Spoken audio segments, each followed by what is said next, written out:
Welcome to the Huntsman World Senior Games Active Life.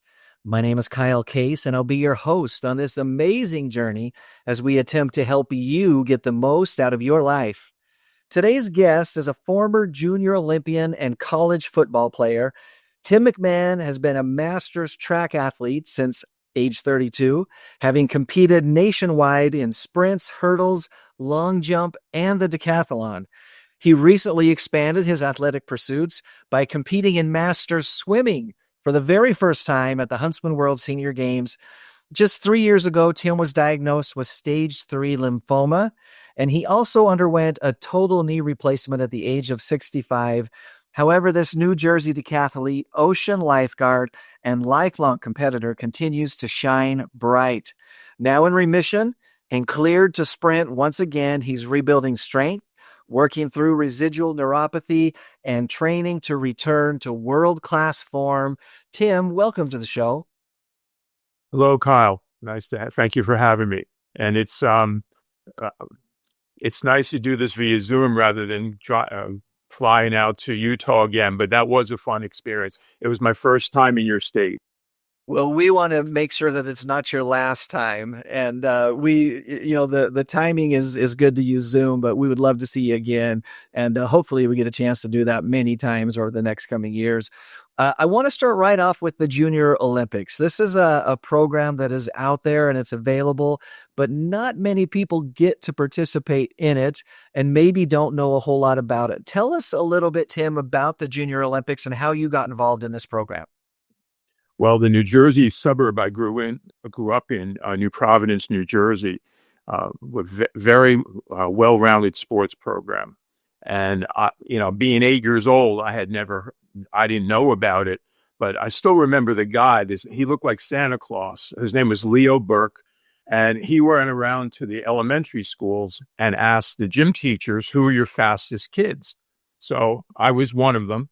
I used to race kids for their lunch money during recess, and he brought me to this field, and I started Junior Olympics on a local level and then a regional, and I kind of gave it up to play Pop Warner football, but then I played baseball, but I could not hit a curveball, and that's really important to being a good baseball player.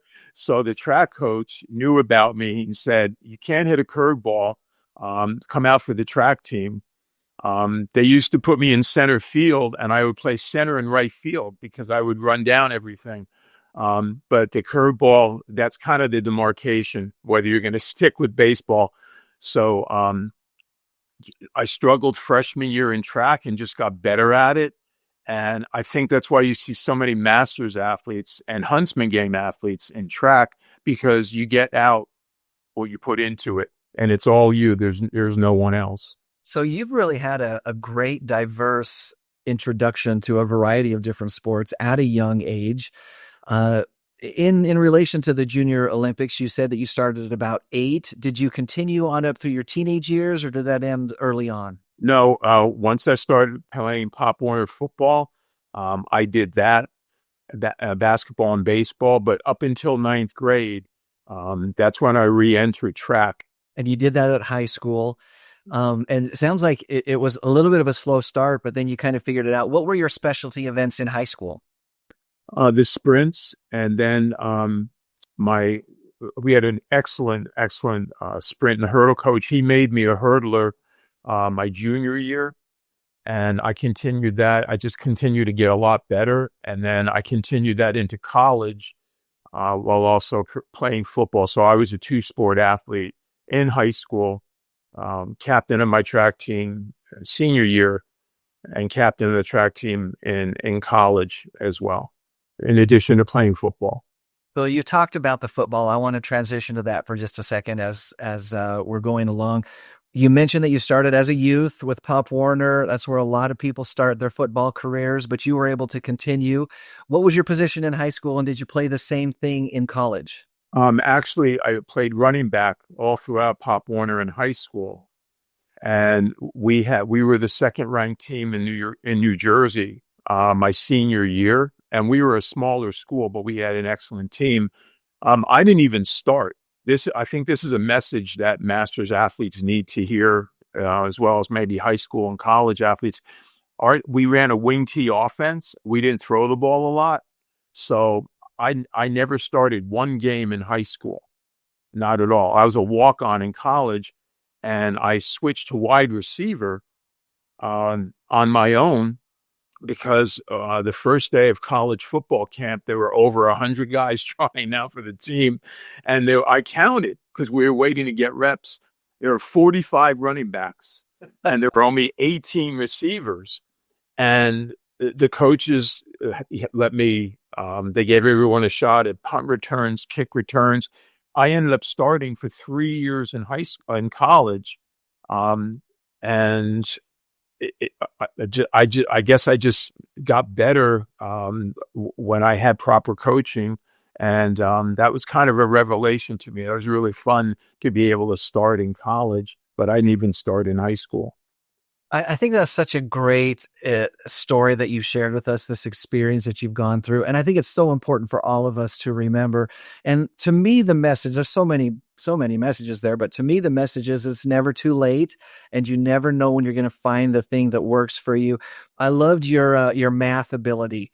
You did a quick calculation. You realized that 45 was a much higher number than 18. Your chances were going to be better on the 18 side, and you went for it there, but you were also open to new experiences and new ideas.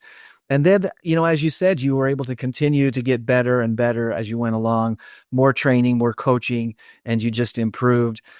You played college in football, played football in college, obviously had some great success there. We know that you were a master's athlete as well.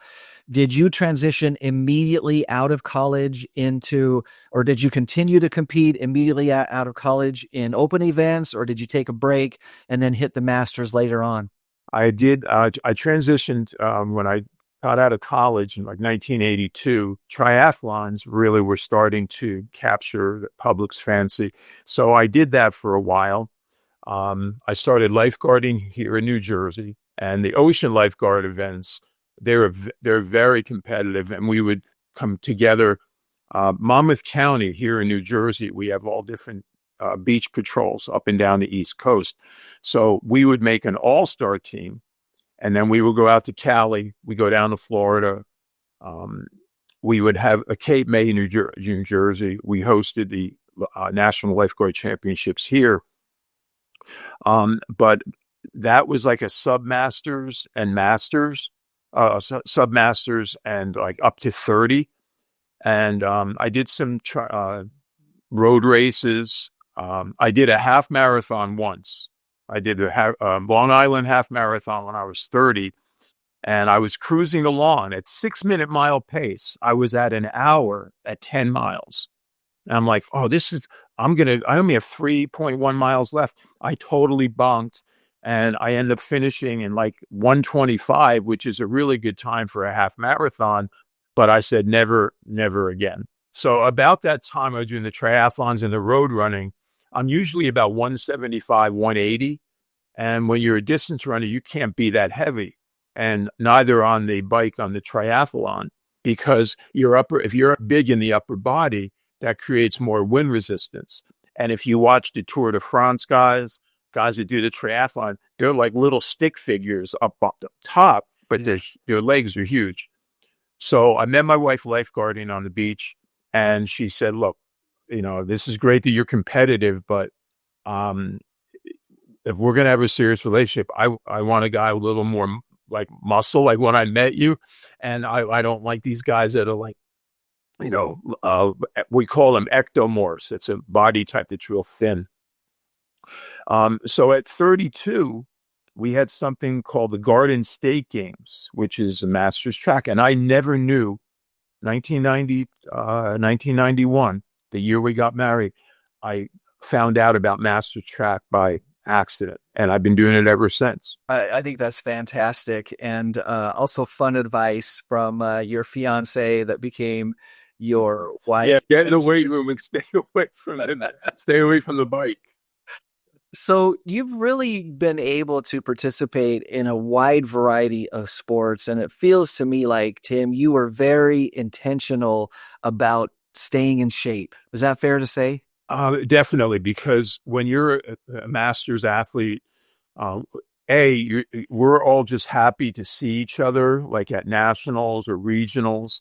And there were guys coming up when I was in my 30s. There were guys um, from the Maryland Masters and the Central Park Track Club, Larry Colbert, Sid Howard. These guys were like in their 60s, and they could they were doing like amazing times. And Thomas Jones from Maryland Masters. They were defined like most high school kids are running like, I don't know, 11.5 or 12 in the 100 meters. And these guys were 60 and 65 years old, and that's what they were running. And over in Europe, it's even higher level. And that's what's great about being retired now, because I'm really looking forward to going over to Europe and competing, because track and field is huge there. And the competitors there, if you go there, you better be national or world-class level, because they're not playing around. The times for those guys in my age group, 60 to 65, are just absolutely amazing. They would beat most high school kids, men and women, not just the guys, but men and women. You need to bring your A game for sure. Yes, definitely. So I want to talk a little bit about lifelong sports and injuries. You actually ended up injuring your knee in college in football, tore your ACL. You didn't really realize that had happened and didn't find out until later on. And I'm sure there have been other injuries and nagging things along the way, but let's focus on the knee for just a second. When you found out that you had knee issues, how did you find out, and what did that do to you as an athlete? Well, I knew I injured it. I remember practicing at Giants Stadium where the New York Giants played, and on the turf, and I just felt something in my knee. Back then, 1982, they didn't have nearly the technology they have now, and I'm glad I waited all those years. But I basically competed for over 40 years without a right ACL, and it got worse and worse, and up until last summer when I had it replaced. But I just did a lot of swimming, a lot of weight work, and a lot of yoga, and I think those three things have helped stave off the injury bug and have allowed me to compete at a high level. When you get to be the guys at the gym, how are you doing this? You're 65, 60 years old. The thing we lose first as masters athletes is range of motion. So I think that's why yoga is important.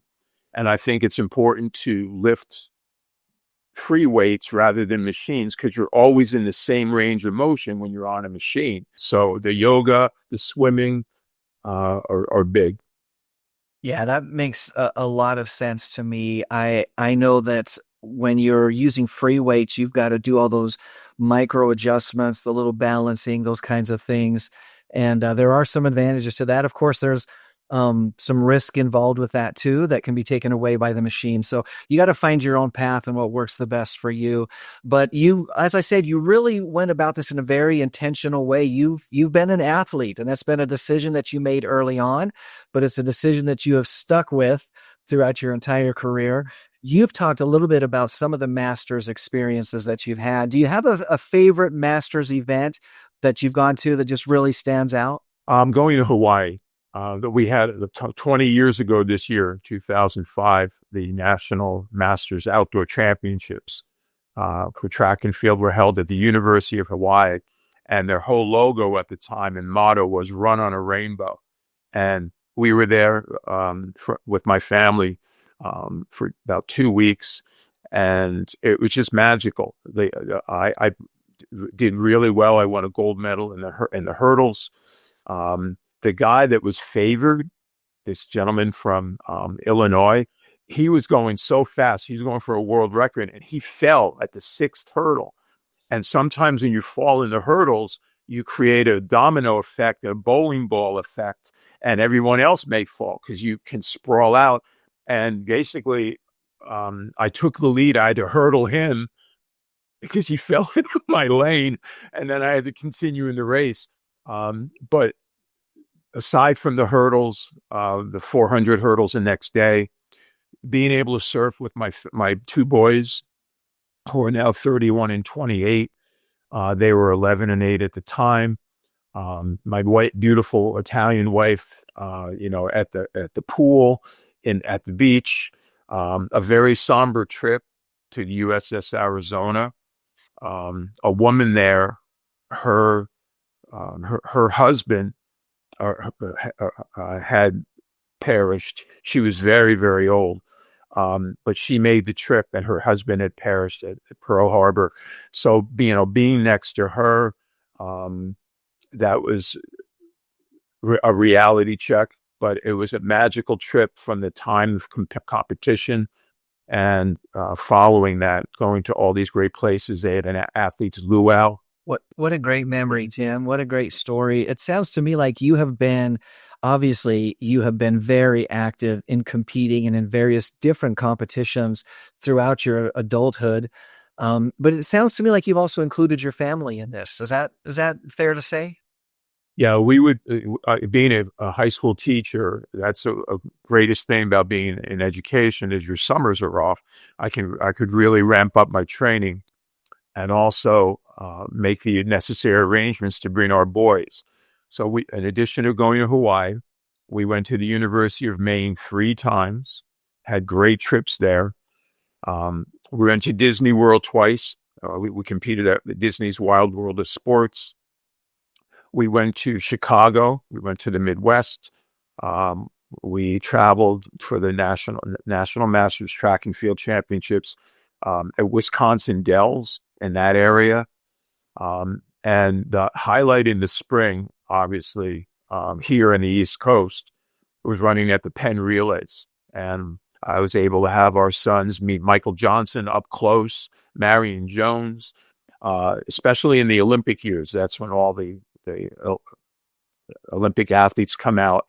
And if you got to make sure, you talked about your A game, you got to make sure you have your A game, because the whole island of Jamaica goes to the Penn Relays in Philadelphia, and they're on the last straightaway, at the top of the straightaway, coming home, the last 100 meters of the 400. And if you're getting walked down, you don't have to look at the scoreboard. They're going to let out a woo. It's like the guy's coming behind you. But if you're walking someone down, I mean, it's just a great atmosphere. It's a 3-day carnival. And that's what's great about living on the East Coast, being able to run at Penn with my fellow elite masters athletes. And they always give us a hand because they can't believe how fast we are. We're all these bald guys, black and white, and like, man, you guys are good. So it's really fun to turn back the clock in that regard. Again, great memories, great atmosphere, great experiences. We don't have a ton of time, but I want to touch briefly on the lymphoma diagnosis. Did being in shape and being an athlete and being athletic throughout your entire adult life, that had to have helped you make it through this? Yeah, here again, East Coast love Memorial Sloan Kettering. We have one here in Monmouth County, the one in New York City. And they said, if you weren't, your resting measures, muscle mass, all of that stuff helped you recover. And they were pretty surprised that I've been in remission now for a year. So that definitely helped. It's really nice insurance in case something comes down the road for our fellow masters athletes, being as fit as possible. We talk a lot about rehab from injuries, but there is something to the concept of prehabilitation by staying in shape, staying active, staying healthy when things come along. And we don't get to control when those things come along, but being in a position when things come along to be able to come out, or at least go into it in a much higher, better marker. All those things, there's truth to that. And that has to be an intentional decision that you make. But maybe not an easy one, but it is one that we can all make for sure. I want to talk a little bit about the Huntsman World Senior Games. This was your first year. You've done a lot of things all around the world, all around the nation. First year at the Huntsman World Senior Games. Give us your impression. I wasn't surprised at the level of competence of all the officials. You've been doing this now for almost 40 years. And I knew about John Huntsman, my background as a chemistry teacher. It's great that he left you this money, his foundation. But the track and field, I got to see track and field and swimming. The facilities were unbelievable. Utah Tech and the natatorium, where the swimming was held, they looked like they were just built like for the games. They were 3 years old. The weather was wonderful. I realized why you have it at that time.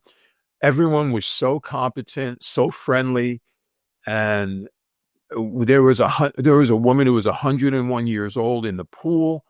There was a 95-year-old gentleman on the track. The facilities were unbelievable. The food was great. The Friendship Festival, that was terrific. The opening ceremonies where you spoke, that was really cool. It just felt sincere. You guys aren't. I mean, it's great that if you're making money from it, but I was proud to be part of one of 12,000. Like, I signed up in March, and every month I would get an update, and I'm like, wow, I wonder if they're going to hit 10 grand. And then you hit 11, and then you hit 12. So, and it was great also at the track. Everyone was hugging the Ukrainian athletes, and they brought a sizable contingent considering how far they came from. So that was great to see. When you saw the Ukrainian blue and gold, people just burst out hugging them. We support you, and it felt like the real Olympics, devoid of all the commercialization. Well, I'm so glad that you had a good experience, and I hope that all of our athletes have that kind of experience. I genuinely hope that people feel the sincerity of what we're trying to do. Yeah, there's logistics, and there's stuff that happens in the background, and there's the calm duck on the surface and the paddling feet underneath. All of those things are true. All those things are true, but we really do love what we do. We love associating with amazing athletes like yourself.